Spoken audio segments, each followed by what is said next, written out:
अस्सलाम वालेकुम। क्या हाल है बेटा? सेकेंड ईयर केमिस्ट्री वालों, खैर खैरियत से हो?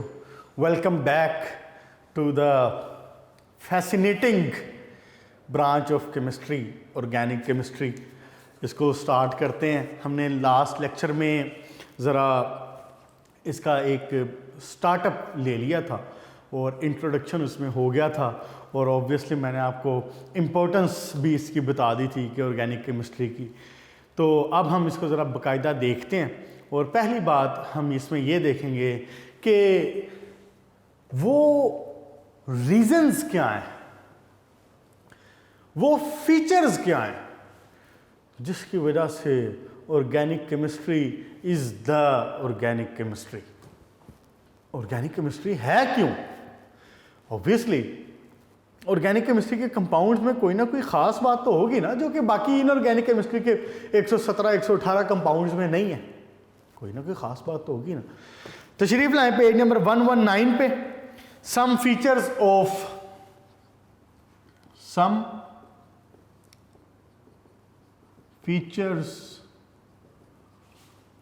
ऑफ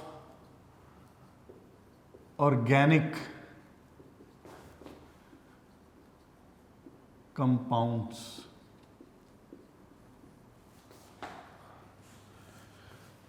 क्या खसूसियात हैं जनाब ऑर्गेनिक कंपाउंड्स की? इनमें सबसे पहली खसूसियत जो कि आपने पहले पढ़ी हुई है वो है कैटिनेशन।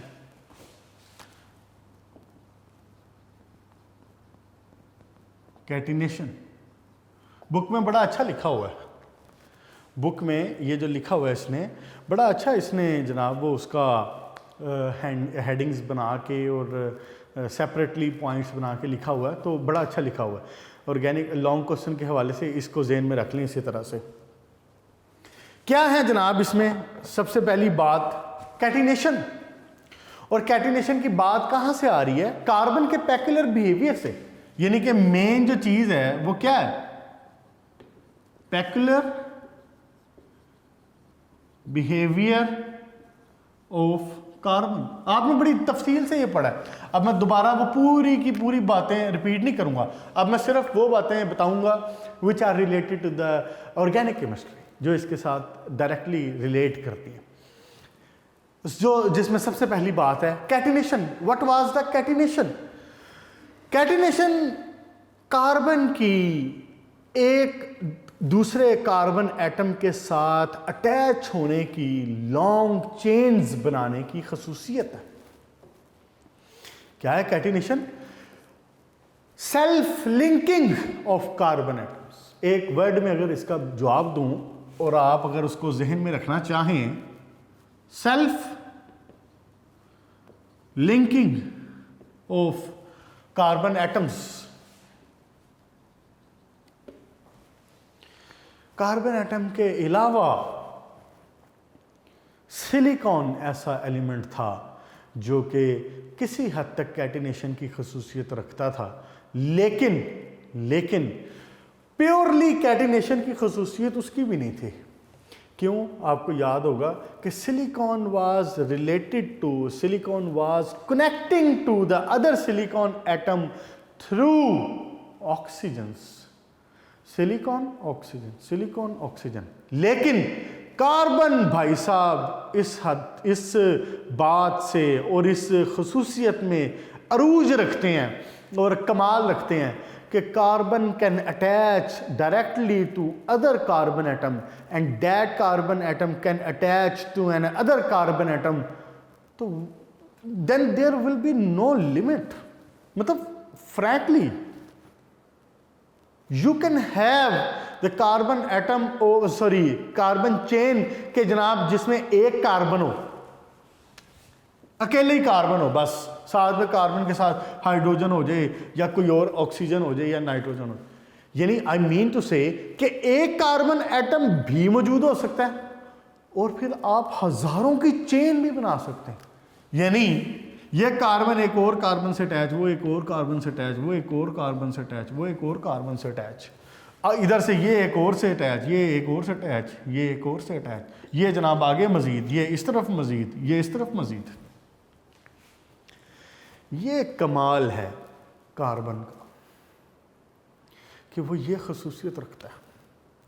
और फिर हमें यह पता चलता है कि इसके अंदर एक कार्बन से लेके हजारों कार्बन तक, थोड़े से मॉलिक्यूलर मैस से लेके हजारों के मॉलिक्यूलर मैस तक बात जा सकती है। यही वजह है कि कार्बन एटम के जो ऑर्गेनिक कंपाउंड हैं वो हजारों और लाखों की तादाद में है, इसकी इसी प्रॉपर्टी की वजह से। नेक्स्ट देखें, फिर एक और बात बड़ी अहम और बड़ी इंटरेस्टिंग, वो ये कि भाई साहब ये मैंने अभी यहां पे बनाया ना कार्बन, सिंगल बॉन्ड कार्बन, ये फिर कार्बन की एक बड़ी खसूसियत ये है कि कार्बन डबल बॉन्ड भी बना सकता है, कार्बन ट्रिपल बॉन्ड भी बना सकता है।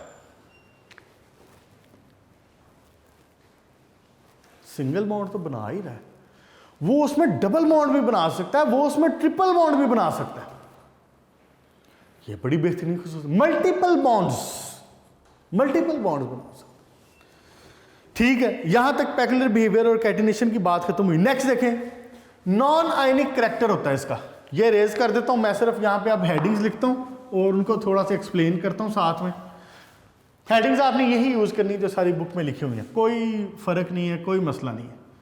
Non ionic nature, carbon ionic bond नहीं बनाता, कार्बन कोवेलेंट बॉन्ड बनाता है। Covalent bonding. ऐसा क्यों है? क्योंकि कार्बन की जो इलेक्ट्रोनेगेटिविटी है वो बड़ी मॉडरेट सी है, बड़ी खूबसूरत पॉइंट पे।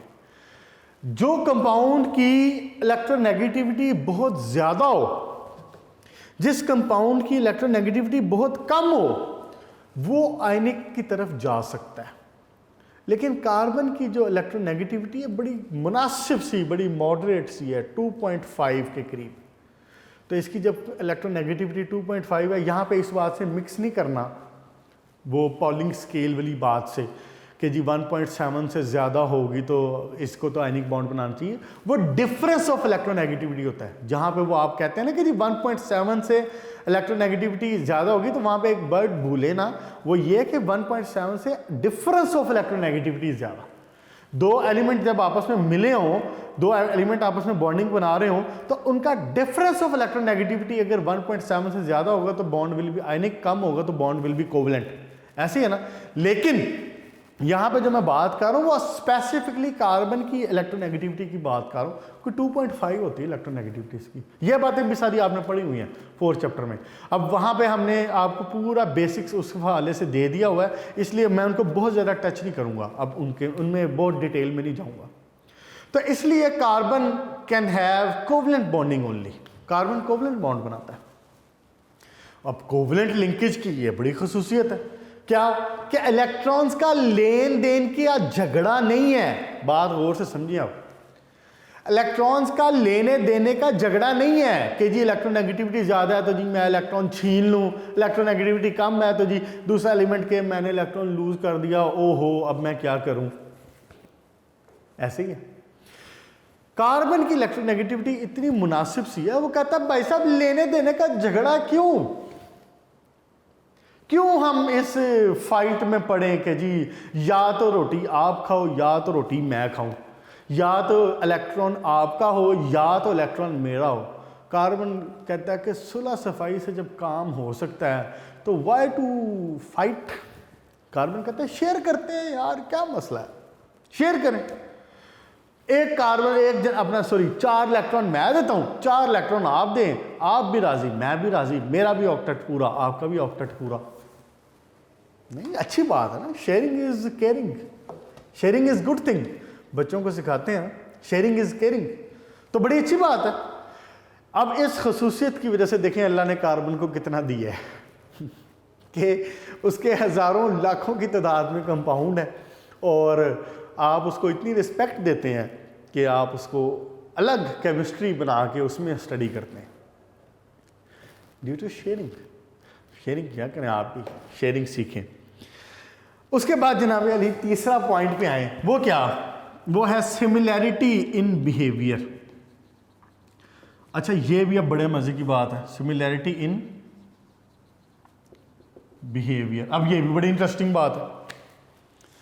मामला ये है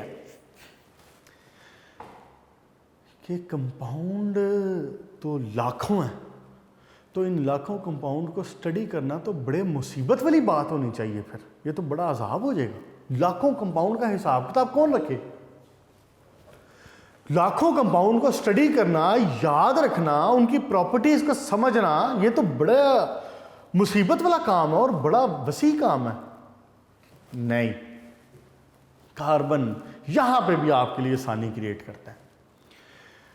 कंपाउंड बेशक लाखों हैं, बात है गौर से समझे, कंपाउंड बेशक लाखों हैं, बट टाइप ऑफ कंपाउंड थोड़े से हैं, थोड़ी सी टाइप्स हैं। आप आगे जाके फंक्शनल ग्रुप स्टडी करेंगे। यहां पे मैं थोड़ा सा रेफरेंस के लिए बता देता हूं, फंक्शनल ग्रुप्स आप आगे जाके स्टडी करेंगे तो आप देखेंगे कि थोड़े से फंक्शनल ग्रुप्स हैं जिनकी बिना पे अगर आप उनको डिफरेंशिएट कर लें तो आप इन लाखों कंपाउंड के ग्रुप बना सकते हैं कि ये फलां ग्रुप में आ सकता है, ये फलां ग्रुप में आ सकता है। तो जब हम ये स्टडी करते हैं तो हमें पता चलता है कि every group has some similar properties, और उनके लिए हम एक बड़ा ख़ास और बड़ा प्यारा सा वर्ड इस्तेमाल करते हैं, एंड द वर्ड इज़ होमो। साफ करके लिख देता हूँ दोबारा, होमोलोगस सीरीज। याद आया? आपने 10th में इसका नाम सुना होगा, होमोलोगस सीरीज। होमोलोगस सीरीज वो सीरीज होती है इन विच, यानी उस सीरीज में जो कंपाउंड फॉल करेंगे they will have same properties. मिसाल के तौर पे बात को समझाने के लिए बता रहा हूं कि जी एक ग्रुप है कीटोन। अब इस होमोलोगस सीरीज में जो कीटोन है वो सारे के सारे रख दिए जाएंगे। क्यों? Ketone will be carrying same properties. एक ग्रुप होगा जनाब एस्टर, इसमें सारे के सारे एस्टर्स को उठा के रख देंगे और इस सीरीज को कहेंगे होमोलोगस सीरीज, इस सीरीज को कहेंगे होमोलोगस सीरीज। तो हम इन लाखों कंपाउंड्स को ग्रुप्स में डिस्ट्रीब्यूट कर सकते हैं, अरेंज कर सकते हैं, and then we come to know, then we came to know कि जी ये जो ग्रुप्स बनाए गए हैं they carries the same properties, they have the same properties, और उन्हीं को फिर हम होमोलोगस सीरीज कहते हैं। ये आगे इंशाल्लाह फंक्शनल ग्रुप में दोबारा बात होगी इसकी। नेक्स्ट देखें जनाब, complexity of organic compounds. Organic compound अच्छे खासे कंप्लेक्स भी होते हैं। बात इतनी सादा नहीं है, बात इतनी सादा नहीं है। कंप्लेक्सिटी ऑर्गेनिक कंपाउंड बेशक एक भी है, एक कार्बन और 4 हाइड्रोजन लगे हों, एक कार्बन और 4 हाइड्रोजन, आपको पता है ना कार्बन 4 ही बॉन्ड बना सकता है, वैलेंसी कार्बन की 4 होती है। तो एक कार्बन और 4 हाइड्रोजन लगे हों तो ये मीथेन बन गया, ये एक ऑर्गेनिक कंपाउंड है। ठीक हो गया। हाइड्रोकार्बन भी इनको कहते हैं, केमिस्ट्री ऑफ हाइड्रोकार्बन्स, कार्बन और हाइड्रोजन, हाइड्रोकार्बन। तो ये एक ऑर्गेनिक कंपाउंड बन गया। लेकिन organic compounds are far more complex also. अब यहां पे आता है आपका बायो, यहां पे आती हैं आपके लिविंग ऑर्गेनिजम्स में ऑर्गेनिक कंपाउंड। हजारों लाखों की तादाद। जैसे एक एग्जांपल दूं, एक आप नॉर्मली वर्ड आपने सुना होगा स्टार्च, C6H10O5, लेकिन बात सिर्फ C6H10O5 तक नहीं रहती, ये तो एक उसका यूनिट है C6H10O5। मतलब कि कार्बन 6, 10 हाइड्रोजन, 5 ऑक्सीजन ये लगा तो वी विल से कि ये स्टार्च का एक मॉलिक्यूल है। लेकिन मसला ये कि बात यहाँ तक नहीं रहती, हजारों और लाखों ये स्टार्च के मॉलिक्यूल आपस में अटैच हो सकते हैं, जिसको हम फिर शो करते हैं, मेंशन करते हैं बाय पुटिंग एन। इनका मैस लाखों में होता है। स्टार्च, कार्बोहाइड्रेट्स, लिपिड्स, फैट्स, जो कि हम कभी भी अपनी बॉडी के ऊपर हम कहते हैं जी फैट रिड्यूस करें, फैट रिड्यूस करें। प्रोटीन्स, ये सारे मैक्रो मॉलिक्यूल, मैंने जिक्र किया था ना चैप्टर 14 में इंशाल्लाह डिस्कस होगा। मैक्रो मॉलिक्यूल्स, बड़े बड़े मॉलिक्यूल, इसीलिए इनको मैक्रो मॉलिक्यूल कह रहे हैं। मैक्रो, क्या वर्ड यूज कर रहा हूं? Macro molecules.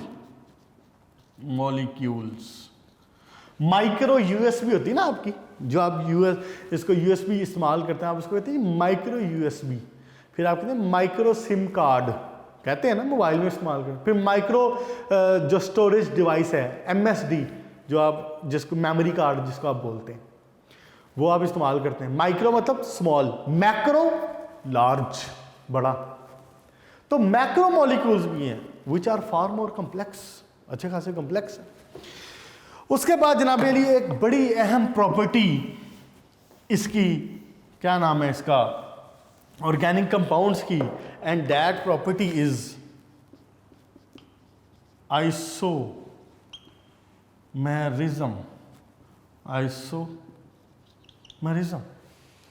आइसो मतलब क्या होता है केमिस्ट्री में? सेम। आइसोमेरिज्म का क्या मतलब हुआ? जिनका मॉलिक्यूलर फॉर्मूला सेम लेकिन structure different. Molecular formula same, structure different. मिसाल के तौर पर कार्बन कार्बन कार्बन कार्बन, इधर जनाब अली हाइड्रोजन, इधर हाइड्रोजन, इधर हाइड्रोजन। मिसाल के तौर पे एक एग्जांपल बना रहा हूं, इधर हाइड्रोजन, यहां पे हाइड्रोजन, यहां पे हाइड्रोजन, इधर CH3। CH3 लिख दें या इसी तरह लिख दूं, आप कंफ्यूज ना हो। फिलहाल अभी ऑर्गेनिक स्टार्ट हो रही है। एक आपके सामने कंपाउंड है जिसमें 4 कार्बन के एटम जो हैं वो यूं लगे हुए हैं, और हर कार्बन के साथ यहाँ पे 3 हाइड्रोजन है, यहाँ पे 1 हाइड्रोजन है, सॉरी, यहाँ पे 2 है, इस कार्बन के साथ 3 है। आपको मैंने बता दिया कि carbon can make 4 bond only. Carbon कितने बॉन्ड बना सकता है? 4। हर कार्बन के 4 बॉन्ड बने हुए हैं, 1 2 3 4, 1 2 3 4, 1 2 3 4, 1 2 3 4। यहाँ पे एक CH3 ऊपर लिखा हुआ है। अगर मैं इसका मॉलिक्यूलर फार्मूला बनाना चाहूँ तो मैं क्या लिखूंगा? मैं लिखूंगा एक कार्बन, दूसरा कार्बन, तीसरा कार्बन, चौथा कार्बन, पांचवा कार्बन, C5। हाइड्रोजन कितने? 3, 4, 4 और 3 7, 8, 9, 10, 11, 12। मैं कहूंगा C5H12। मॉलिक्यूलर फार्मूला बन गया। अगर ये CH3 यहां की बजाय ये CH3 यहां पे लगाओ, मैंने क्या किया? मैंने सिर्फ इस CH3 की पोजीशन चेंज की है, और तो कुछ नहीं किया।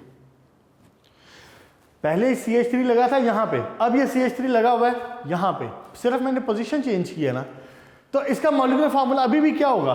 1 2 3 4 5 कार्बन, और आप गिन लें 12 हाइड्रोजन ही होंगे अभी भी, लेकिन इसका स्ट्रक्चर डिफरेंट हो गया, इसकी प्रॉपर्टीज डिफरेंट हो गई। आइसोमर, सेम मॉलिक्यूलर फार्मूला दोनों केस में सेम है। जब यहां था उस वक्त भी C5H12 था, यहां है इस वक्त भी C5H12 है, लेकिन स्ट्रक्चर डिफरेंट हो गया। जब स्ट्रक्चर डिफरेंट हुआ तो properties different. Isomerism, big important property, big important feature of organic compound. इस चैप्टर के लास्ट में हम आइसोमेरिज्म के बारे में तफसील से पढ़ेंगे। नेक्स्ट टाइम आप rate of organic reactions. Organic compound के जो रिएक्शंस है ना, ये कोई बहुत फास्ट नहीं होते। इनके reactions, 6th rate of reaction, ये रिएक्शन बहुत फास्ट नहीं होते, रिएक्शन स्लो हुआ करते हैं। मोस्टली रिएक्शन स्लो होते हैं। इसलिए तसल्ली के साथ, आराम के साथ, जैसे वो कहते हैं ना slow and steady wins the race, वो वाली बात है इनकी। आराम से रिएक्शन होगा तसल्ली के साथ, जिसकी वजह से कंपाउंड्स भी बेशुमार फिर बनते चले जाते हैं। उसके बाद नेक्स्ट देखें जी, सॉल्युबिलिटी। Last, solubility. एक जुमला याद करवाता हूं, लाइक डिजॉल्व्स लाइक। याद आया? Like dissolves like. मतलब क्या था इस जुमले का? कि polar will dissolve polar, non polar will dissolve non polar. Mostly organic compounds are non polar. Organic compounds are mainly these are non polar. तो नॉन पोलर को किस में डिजॉल्व होना चाहिए? नॉन पोलर में। पोलर को किस में डिजॉल्व होना चाहिए? पोलर में।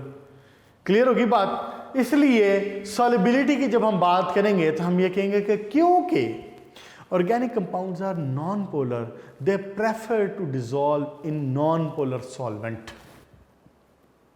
और चूंकि जो दूसरे कंपाउंड होंगे, मिसाल के तौर पे कोई पोलर होगा, तो दे डिजॉल्व इन पोलर सॉल्वेंट। यहां पे एक सवाल पैदा होता है। सवाल ये है, शुगर, चीनी, शुगर भी तो एक ऑर्गेनिक कंपाउंड है।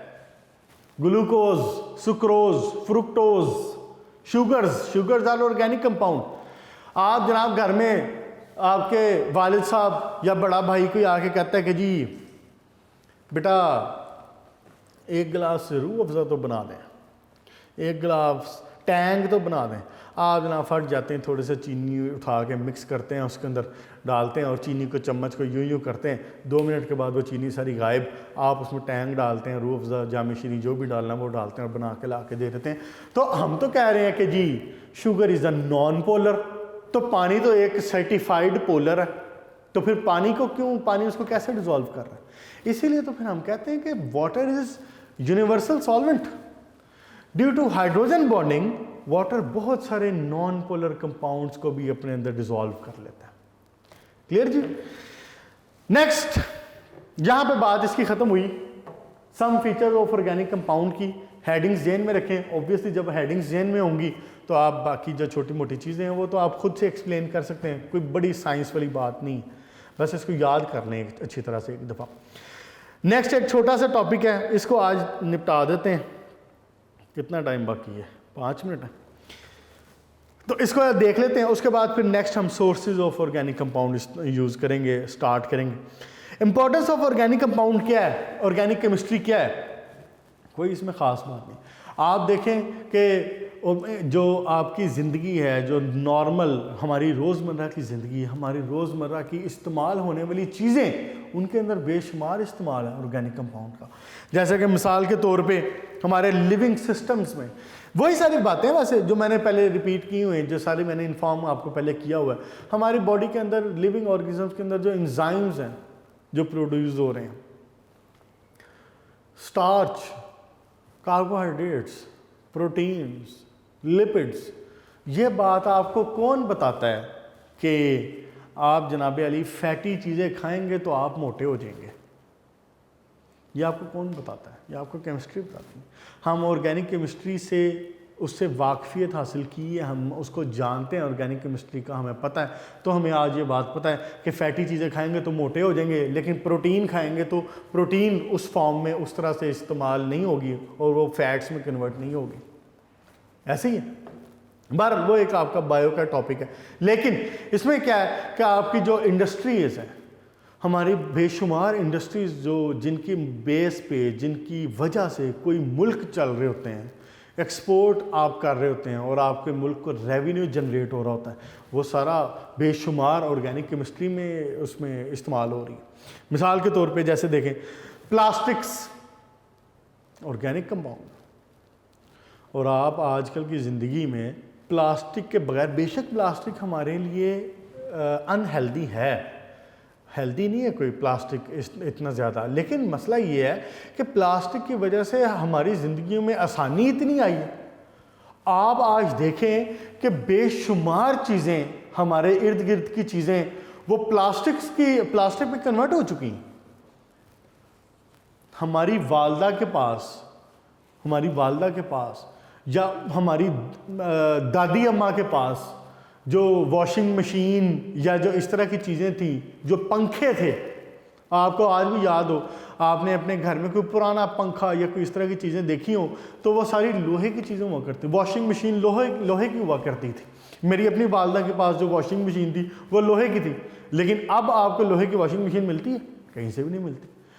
पंखे, इवन आपके जो घरों में पेडिस्टल फैन इस्तेमाल होता है, गाड़ियों में इस्तेमाल होने वाली चीज़ें, हमारी शॉपिंग में इस्तेमाल होने वाली चीज़ें, बच्चों के खेलने की चीज़ें। आप इमेजिन करें कि आपके इर्द गिर्द जो बच्चे आपके खेलते हैं, छोटे भांजे भांजियाँ या बहन भाई, वो इस्तेमाल करते हैं, वो प्लास्टिक कितना इन्वॉल्व है हमारी ज़िंदगी में। फिर उसके बाद रबड़, सिंथेटिक रबड़ जो हम बनाते हैं, गाड़ियों के टायर, इसके अलावा बेशुमार जगह पे रबड़ इस्तेमाल हो रहा है। जो हम बना रहे हैं, प्रोड्यूस कर रहे हैं, उसको इस्तेमाल कर रहे हैं। ये सारे ऑर्गेनिक कंपाउंड। आप इसका रबड़ के बारे में पढ़ेंगे भी थोड़ा सा, प्लास्टिक्स के बारे में, रबड़ के बारे में। उसके बाद मेडिसिन मैं जिक्र कर चुका हूं इनका। फिर बड़ी एक अहम और इंटरेस्टिंग चीज, प्रिजर्वेटिव क्या है? आप जनाब अली कोई बोतल, कोई जूस, कोई खाने की चीज उठा के देखें, 90% चीज़ों के ऊपर आप देखेंगे कि उसके अंदर प्रिजर्वेटिव्स लिखा होगा वर्ड। उनके इंग्रेडिएंट में जाएं ना, किसी भी बॉटल जूसेस वगैरह में जाएं, उसके इंग्रेडिएंट में जाएं, उसको पढ़ें, वहाँ पे क्या लिखा? प्रिजर्वेटिव क्या करते हैं? वो उस चीज़ को डिटोरिएट होने से बचाते हैं, उसको ख़राब होने से बचाते हैं। Organic compounds. अच्छा जी, उसके बाद पेंट्स, ऑर्गेनिक केमिस्ट्री सारी की सारी। वार्निशेस जो आप फर्नीचर पे इस्तेमाल करते हैं कि फर्नीचर ख़राब ना हो, उसकी चमक के लिए। फिर textile, fibre, fertiliser, pesticide, detergent, cosmetics. Last time मैंने कहा था ना कि कॉस्मेटिक्स के बगैर जो है ना फिर ख़वातीन के लिए बड़ी मुश्किल हो। और कॉस्मेटिक्स क्या है? सारी की सारी ऑर्गेनिक केमिस्ट्री। फिर डाइज, कलर्स और ये सारी चीज़ें, ये सारा कुछ क्या है? बेसिकली ऑर्गेनिक केमिस्ट्री के कंपाउंड। इंफॉर्मेशन के लिए शॉर्ट क्वेश्चन के हवाले से जेन में रख लें कि एमी कहीं पे पूछ लेता है कि जी बताएं जी ऑर्गेनिक केमिस्ट्री की क्या इंपॉर्टेंस है हमारी ज़िंदगी में, तो शॉर्ट क्वेश्चन के हवाले से 2-4 चीज़ें जेन में रखें। नेक्स्ट देखें sources of organic compound. Next long question है, इंशाल्लाह ताला इसको नेक्स्ट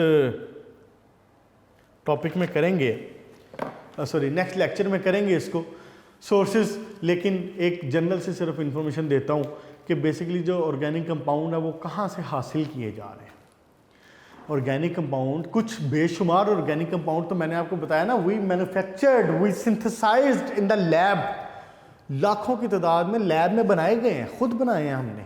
लेकिन बहुत सारे इसके नेचुरल सोर्सेज भी हैं, तो हम उस पर देखेंगे इंशाल्लाह ताला नेक्स्ट लेक्चर में कि इसके नेचुरल सोर्सेज क्या हैं। आज हमने क्या पढ़ा है? आज हमने बेसिकली पढ़ा है कि जी इनके इम्पोर्टेंट फीचर क्या हैं, ऑर्गेनिक कंपाउंड के इम्पोर्टेंट फीचर क्या हैं। वो हमने देखा कि जनाब पैक्युलर बिहेवियर ऑफ कार्बन, और उसमें अहम चीज़ कैटिनेशन। उसके बाद non ionic nature, covalent bonding. फिर हमने देखा कि सिमिलैरिटी इन बिहेवियर है। सिमिलैरिटी इन बिहेवियर किन बिना पे है? वो उसके ग्रुप्स की बिना पे है, वो उनकी होमोलोगस सीरीज जो बना लेते हैं उनकी बिना पे कि एक होमोलोगस सीरीज कहती है उनको है which have the same properties. Homo मतलब सेम। उसके बाद फिर हमने बात की कि complexity, organic compound, some organic compound are simple से भी हैं, 1 carbon, 2 carbon, 5 carbon, 10 carbon, but many of them are containing hundreds of carbons. और उसमें उनकी वजह से उनका जो मॉलिक्यूलर मास है वो हज़ारों और लाखों में जाता है। आइसोमरिज्म बड़ी इंपॉर्टेंट प्रॉपर्टी कि मॉलिक्यूलर जो उसका है स्ट्रक्चर, वो molecular mass will be same, structure will be different. Rate of reaction is not very fast, slow rate of reaction होता है। solubility, like dissolves like, polar will dissolve polar, non-polar will dissolve non-polar. तो mostly organic compound has the solubility with the non polar compound. क्यों? क्योंकि organic compounds are basically non polar. Non polar will dissolve in non polar, लेकिन water में ये dissolve हो जाते हैं. इसीलिए फिर वाटर को हम यूनिवर्सल सॉल्वेंट कहते हैं, because water develops the hydrogen bonding. Hydrogen bonding develop कर लेता है वो बेसिकली, इसलिए वो उसको अपने साथ डिजॉल्व कर लेता है. उसके बाद फिर हमने इसकी इंपॉर्टेंस ऑफ ऑर्गेनिक कंपाउंड का एक शॉर्ट क्वेश्चन देखा है, और नेक्स्ट इंशाल्लाह ताला हम स्टार्ट करेंगे सोर्सेज के बारे में और इसको तफसील से देखेंगे. फिर यहाँ तक के लिए इतना रखें, इसको याद कर लीजिएगा अच्छे तरीके से. अपना ख्याल रखिएगा. Good luck.